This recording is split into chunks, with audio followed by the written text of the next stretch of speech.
जी अस्सलाम वालेकुम dear students. OS की इस वीडियो सीरीज़ में आज हम अगेन जो है वो चैप्टर नंबर 3 को कंटिन्यू करेंगे। बहुत सारे मेरे स्टूडेंट्स के कमेंट्स आ रहे थे कि मिस आपने चैप्टर नंबर 3 की कुछ स्लाइड्स जो हैं वो मिस कर दी हैं, उन पे आपने ट्यूटोरियल्स ऐड नहीं किए हुए। सो उनके लिए मैं ये एक बात कहना चाहूँगी कि मैं अपनी कुछ मसरूफ़ियात की वजह से जो है वो चैप्टर नंबर 3 पे और चैप्टर नंबर 4 की कुछ स्लाइड्स हैं, इसी तरह से remaining chapter number 7, chapter number 8 and chapter number 9 की भी जो है वो कुछ चैप्टर्स रहते हैं, तो उनको मैं कवर नहीं कर सकी। सो इंशाल्लाह आज से अगेन जो है वो मैं अपनी वीडियो सीरीज़ का अगेन जो है वो सिलसिला शुरू कर रही हूँ। तो इंशाल्लाह बाकी जो भी रिमेनिंग स्लाइड्स या पीपीटी रहती हैं या बुक का कुछ भी मटेरियल रहता है, तो इस वीडियो सीरीज़ में इंशाल्लाह मैं उनको जो है वो कवर करूँगी। सो स्टार्ट करते हैं हम चैप्टर नंबर 3 प्रोसेस मैनेजमेंट का एक सब टॉपिक है इंटर प्रोसेस कम्युनिकेशन, जिसका एक ओवरव्यू हमने जो है वो लास्ट वीडियो में पढ़ लिया है, जिसमें हमने कोऑपरेटिंग प्रोसेसेस की बात की है। कोऑपरेटिंग प्रोसेसेस क्या होते हैं और बिहाइंड द रीज़न क्या है कि हम क्यों कोऑपरेटिंग प्रोसेसेस को फोकियत देते हैं as compare to independent processes. So बहुत सारी रीज़न्स हैं।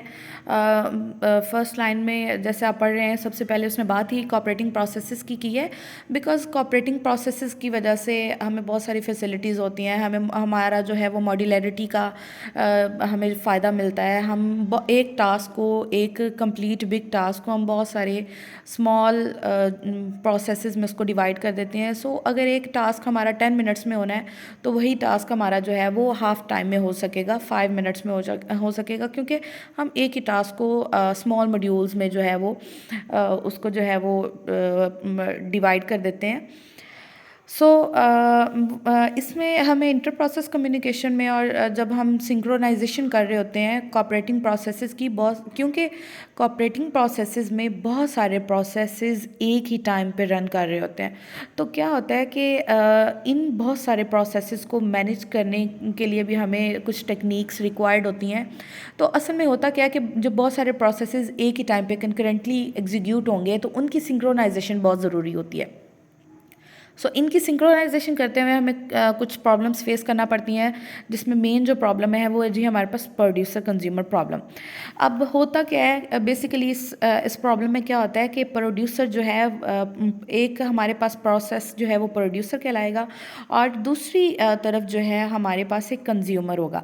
बेसिकली प्रोड्यूसर जो है वो प्रोड्यूस करेगा इंफॉर्मेशन को, और उस इंफॉर्मेशन को जो कि प्रोड्यूसर प्रोड्यूस कर रहा है उसको कंज्यूम करेगा कंज्यूमर का प्रोसेस, जो कि अदर साइड पे होगा।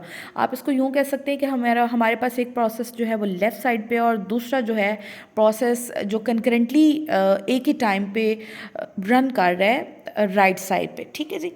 अब सेकेंड लाइन पे उन्होंने एक एग्जांपल दी है। वो कहते हैं जी a compile may produce assembly code which is compiled by an assembler. जैसे हम कहते हैं कि जी हमारे पास एक जो प्रोड्यूसर है वो कंपाइल कर रहा है एक असेंबली का कोड, जिसको दूसरी साइड पे राइट साइड पे एक असेंबलर है जो कि उसको कंज्यूम कर रहा है। अब असेंबलर को हम कह सकते हैं कि ये कंज्यूमर है, और असेंबली कोड जो है वो हमारा जो है वो प्रोड्यूसर, हम इसको कह सकते हैं। ठीक है। द असेंबलर क्या करेगा, in turn may produce object modules which are consumed by the loader. अब होता क्या है कि इन टर्न में जो असेंबलर होगा, जो कि हमारा कंज्यूमर जिसको हम कह रहे हैं, वो ऑब्जेक्ट मॉड्यूल्स को प्रोड्यूस करेगा, जो कि बाद में जो है वो कंज्यूम करेगा लोडर। ठीक है। अब इसका एक सोल्यूशन जो है वो शेयर्ड मेमोरी हो सकता है। किस तरह प्रॉब्लम किस तरह से है कि अब देखें प्रोड्यूसर जो है वो मे बी एक टाइम पे 10 असेंबली कोड्स जो है वो प्रोड्यूस कर देता है।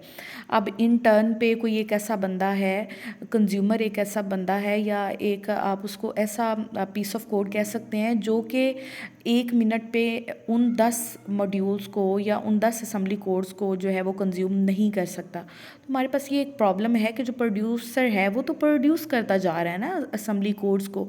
तो अब ऐसी कौन सी प्लेस है जहाँ पे हम जो प्रोड्यूसर है, प्रोड्यूसर के जो प्रोड्यूसेस कोड्स हैं, असेंबली कोड्स हैं, हम उनको किस जगह पे रखेंगे जहाँ से जो है वो कंज्यूमर उनको कंज्यूम करता रहे।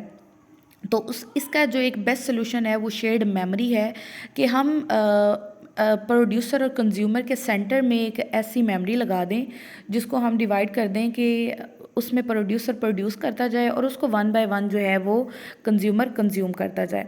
अब इसकी फोर्थ लाइन में लिखा हुआ है जी, to allow producer and consumer processes to run concurrently. वो कहता है जब हमने प्रोड्यूसर और कंज्यूमर को एक ही टाइम पे कंकरेंटली रन करवाना है, we must have available buffer of items. हमारे पास कुछ बफर ऑफ आइटम्स जिनको हम मेमोरी बोल सकते हैं, that can be filled by the producer and emptied by the consumer. अब उस मेमोरी को जो है वो प्रोड्यूसर फिल करेगा और कंज्यूमर जो है वो उसको एम्प्टी करेगा। So this buffer will reside in a region of memory that is shared by the producer and consumer processes at the same time. अब क्या होगा कि ये जो बफर ऑफ आइटम्स हैं, जिनको हम एक तरह से एक मेमोरी कह सकते हैं, एक शेयर्ड मेमोरी है, जिसको सेम टाइम पे प्रोड्यूसर और कंज्यूमर जो है वो एग्जीक्यूट कर रहे होंगे या इसको एक्सेस कर रहे होंगे।